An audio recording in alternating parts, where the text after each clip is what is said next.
ओम शांति। 21 मई 2024 बाप दादा के ईश्वरीय महावाक्य। मीठे बच्चे, शिव बाबा वंडरफुल बाप, टीचर और सद्गुरु है। उसे अपना कोई बाप नहीं, वह किसी से कुछ सीखता नहीं, उन्हें गुरु की दरकार नहीं। ऐसा वंडर खाकर तुम्हें याद करना चाहिए। प्रश्न: याद में कौन सी नवीनता हो तो आत्मा सहज ही पावन बन सकती है? उत्तर: याद में जब बैठते हो तो बाप की करंट खींचती रहे। बाप तुम्हें देखें और तुम बाप को देखो।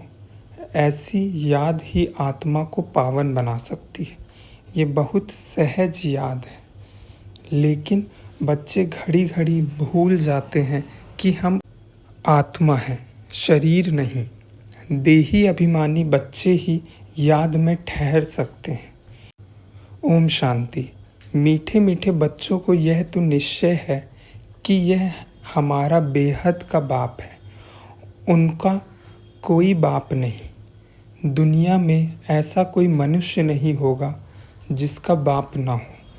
एक एक बात बड़ी अच्छी समझने की है, और फिर नॉलेज भी वह सुनाते हैं जो कब पढ़ते नहीं हैं। नहीं तो मनुष्य मात्र कुछ न कुछ पढ़ते ज़रूर हैं। श्री कृष्ण भी पढ़ा है। बाप कहते हैं मैं क्या पढ़ूं, मैं तो पढ़ाने आया हूँ। मैं पढ़ा हुआ नहीं हूँ, मैंने कोई से शिक्षा नहीं ली है, कोई गुरु नहीं किया है।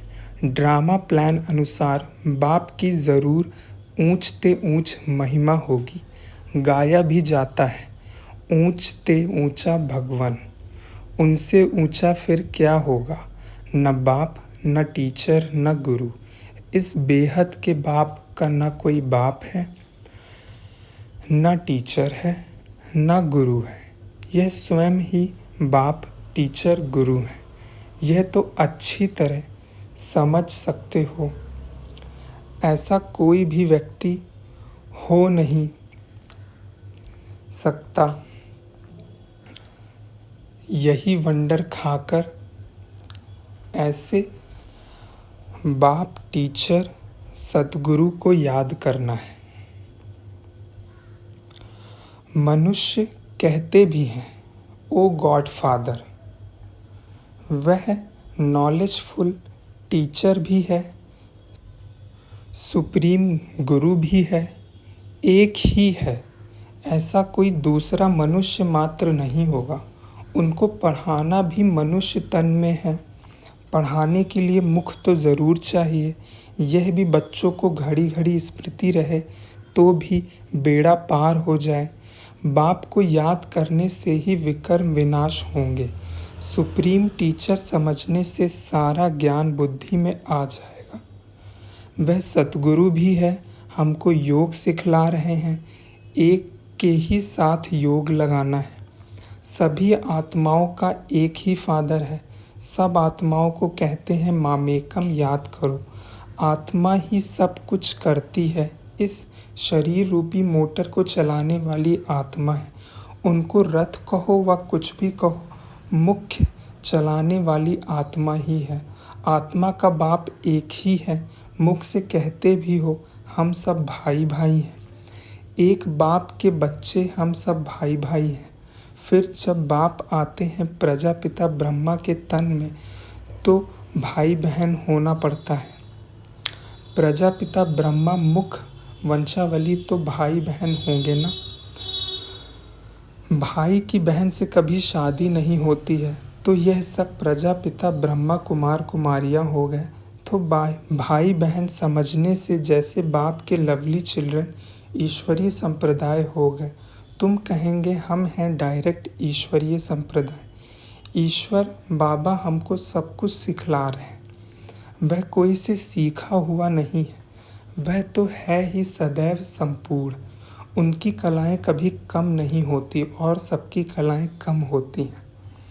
हम तो शिव बाबा की बहुत महिमा करते हैं। शिव बाबा कहना बड़ा इजी है और बाप ही पतित पावन है। सिर्फ ईश्वर कहने से इतना जचता नहीं है, अभी तुम बच्चों को दिल में जचता है। बाप कैसे आकर पतितों को पावन बनाते हैं। लौकिक बाप भी हैं, पारलौकिक बाप भी हैं। पारलौकिक बाप को सभी याद करते हैं, क्योंकि पतित हैं तब याद करते हैं। पावन बन गए फिर तो दरकार नहीं पतित पावन को बुलाने की। ड्रामा देखो कैसा है। पतित पावन बाप को याद करते हैं, चाहते हैं हम पावन दुनिया के मालिक बने।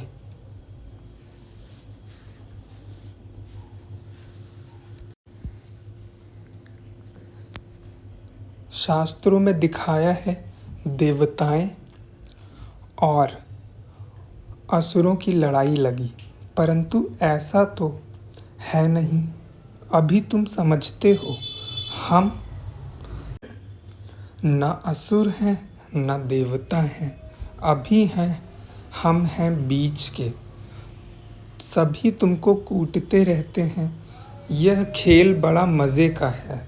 नाटक में मज़ा ही देखने जाते हैं ना, वह सब हैं हद के ड्रामा। यह है बेहद का ड्रामा।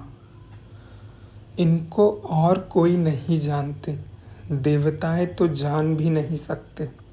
अभी तुम कलयुग से निकल आए हो। जो खुद जानते हैं वह औरों को भी समझा सकते हैं।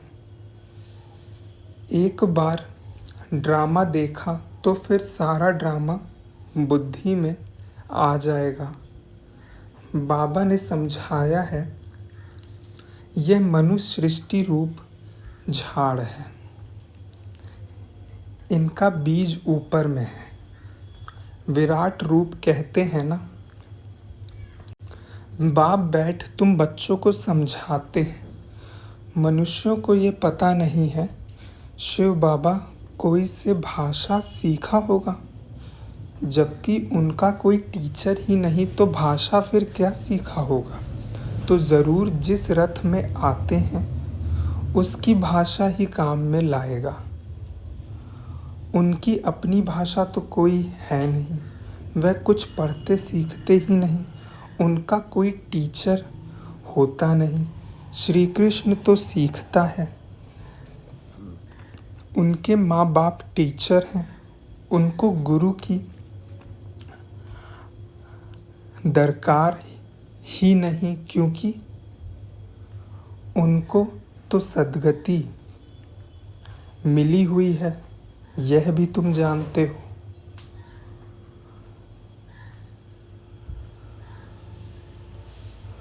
तुम ब्राह्मण हो सबसे ऊंच, यह तुम स्मृति में रखो। हमको पढ़ाने वाला है बाप। हम अभी ब्राह्मण हैं। ब्राह्मण देवता कितना क्लियर है। बाप को तो पहले से ही कह देते हैं, वह सब कुछ जानते हैं।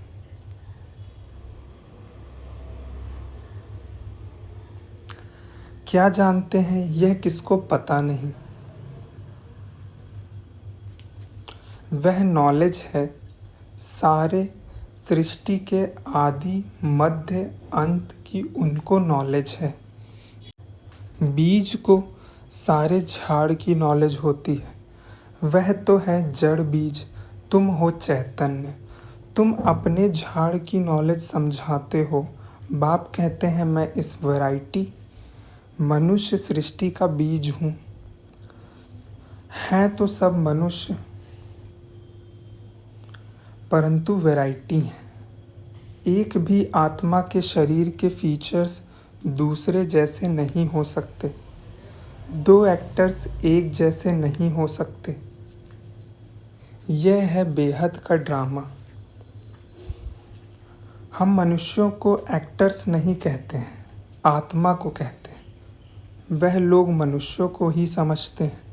तुम्हारी बुद्धि में है कि हम आत्माएं एक्टर्स हैं जो शरीर द्वारा डांस करते हैं। जैसे मनुष्य बंदर को डांस कराते हैं, यह भी आत्मा है जो शरीर को डांस कराती है, पार्ट बजवाती है। यह तो बहुत सहज समझने की बातें हैं। बेहद का बाप आते भी ज़रूर हैं, ऐसे नहीं कि नहीं आते। शिव बाबा जयंती भी होती है। बाप आते ही तब हैं जब दुनिया चेंज होनी होती है। भक्ति मार्ग में श्री कृष्ण को याद करते हैं, परंतु श्री कृष्ण आए कैसे? कलयुग में या संगम पर तो श्री कृष्ण का रूप इन आँखों से देखा नहीं जा सकता, फिर उनको भगवान कैसे कहें? वह तो सतयुग का पहला नंबर प्रिंस है। उनका बाप टीचर भी है। गुरु की उनको दरकार नहीं, क्योंकि सद्गति में है। स्वर्ग को सद्गति कहा जाता है।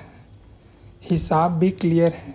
बच्चे समझते हैं मनुष्य 84 जन्म लेते हैं, कौन कौन कितने जन्म लेते हैं वह तो हिसाब करते हैं।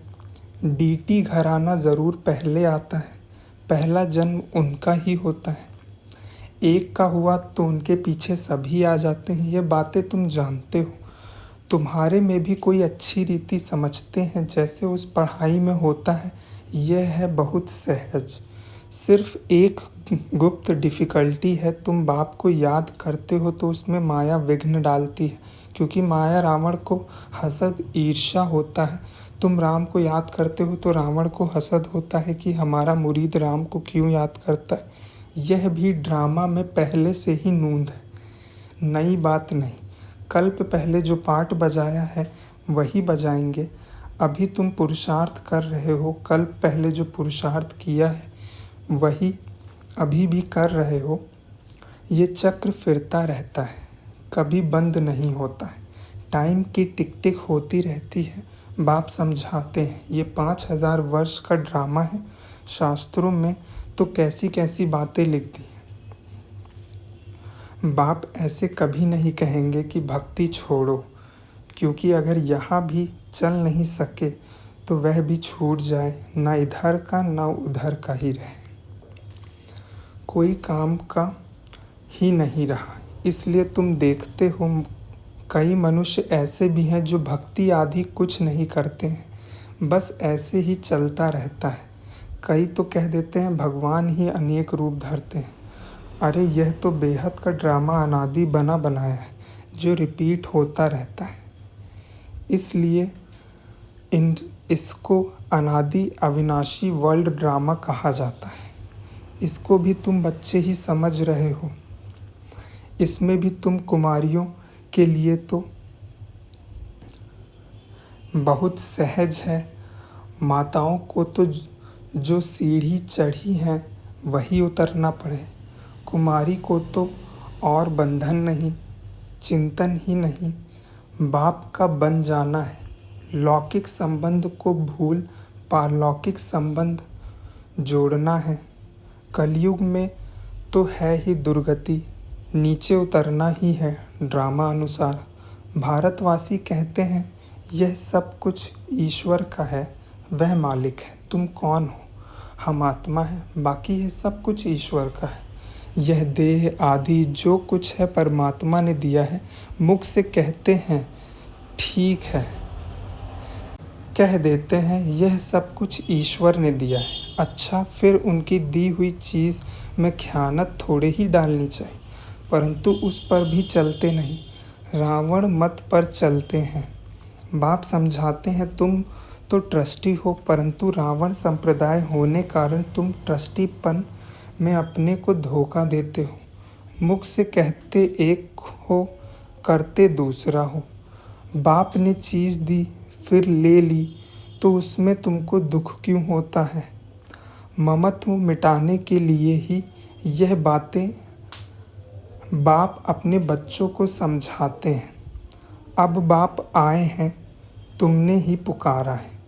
बाबा हमको साथ ले चलो, हम रावण राज्य में बहुत दुखी हैं, आकर हमको पावन बनाओ, क्योंकि समझते हैं पावन बनने बिगर हम जा नहीं सकते। हमको ले चलो, कहाँ? घर ले चलो। सब कहते हैं हम घर जाएं। श्री कृष्ण के भक्त चाहते हैं हम कृष्णपुरी बैकुंठ में जाएं। सतयुग ही याद रहता है, प्यारी चीज़। मनुष्य मरता है तो स्वर्ग जाता नहीं है, स्वर्ग तो सतयुग में ही होता है। कलयुग में तो होता है नर्क, तो ज़रूर पुनर्जन्म नर्क में ही होगा। यह कोई सतयुग थोड़े ही है, वह तो वंडर ऑफ वर्ल्ड है।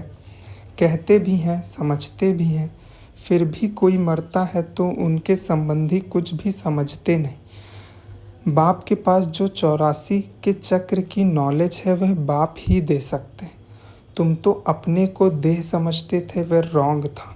अब बाप कहते हैं देही अभिमानी भव। श्री कृष्ण तो कह ना सके देही अभिमानी भव, उनको तो अपनी देह है ना। शिव बाबा को अपनी देह नहीं है, यह तो उनका रथ है जिसमें वह विराजमान है। उनका यह रथ है तो इनका भी रथ है, इनकी अपनी आत्मा भी है, बाप का भी लोन लिया हुआ है। बाप कहते हैं मैं इनका आधार लेता हूँ, अपना तो है नहीं, तो पढ़ाएंगे कैसे? बाप रोज बैठ बच्चों को कशिश करते हैं कि अपने को आत्मा समझ और बाप को देखो। यह शरीर भी भूल जाएं, हम तुमको देखें, तुम हमको देखो। तुम जितना बाप को देखेंगे पवित्र होते जाएंगे। और कोई उपाय पावन बनने का है नहीं, अगर हो तो बताओ जिससे आत्मा पवित्र होती हो। गंगा के पानी से तो नहीं होगी, पहले तो कोई को भी बाप का परिचय देना है। ऐसे बाप तो और कोई होता नहीं। नब्ज देखो ऐसा समझा जो चक्रित हो जाए, समझे बराबर इनको परमात्मा कहा जाता है। अभी तुम बच्चों को बाप अपना परिचय दे रहे हैं, मैं कौन हूँ यह भी बच्चों को मालूम है। हिस्ट्री रिपीट होती है, जो स्कूल के होंगे वहीं आएंगे, बाकी तो सब अपने अपने धर्म में जाएंगे। जो और धर्मों में कन्वर्ट हो गए वह फिर निकल अपने अपने सेक्शन में जाएंगे। इसलिए निराकारी झाड़ भी दिखाया है। यह बातें तुम बच्चे ही समझते हो, बाकी तो कोई मुश्किल ही समझते। 7-8 से कोई 1-2 निकलेंगे जो समझेंगे। ये नॉलेज तो बहुत अच्छी है। यहाँ का जो होगा उनको तूफान कम आएंगे, दिल होगी फिर जाएं, जाकर सुने। फिर कई फिर संग में रंग में आ जाते हैं तो फिर आते नहीं। जहाँ पार्टी को जाता हुआ देखेंगे उसमें लटक पड़ेंगे। मेहनत लगती है बहुत, कितनी मेहनत करनी पड़ती है। घड़ी घड़ी कहते हैं, हम भूल जाते हैं मैं आत्मा हूँ शरीर नहीं। ये घड़ी घड़ी भूल जाते हैं।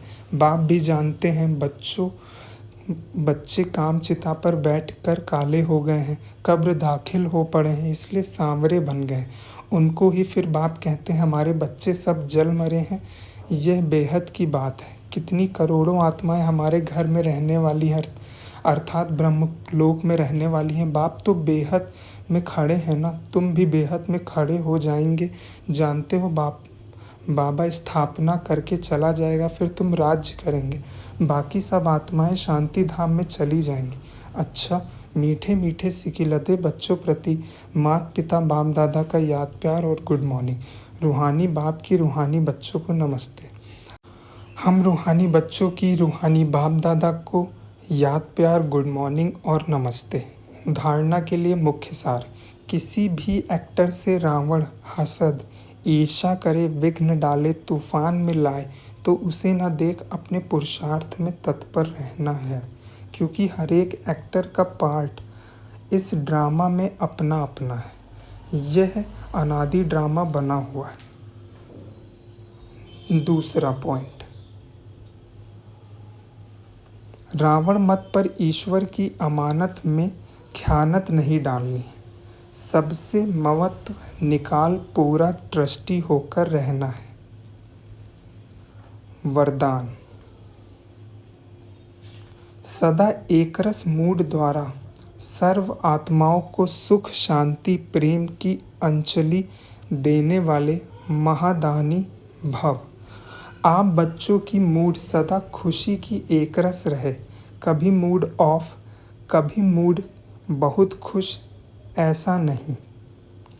सदा महादानी बनने वालों की मूड कभी बदलती नहीं। देवता बनने वाले माना देने वाले। आपको कोई कुछ भी दे, लेकिन आप महादानी बच्चे सबको सुख की अंजलि, शांति की अंजलि, प्रेम की अंजलि दो। तन की सेवा के साथ मन से ऐसी सेवा में बिजी रहो तो डबल पुण्य जमा हो जाएगा। स्लोगन: आपकी विशेषताएं प्रभु प्रसाद हैं। इन्हें सिर्फ स्वयं प्रति यूज नहीं करो, बांटो और बढ़ाओ। ओम शांति।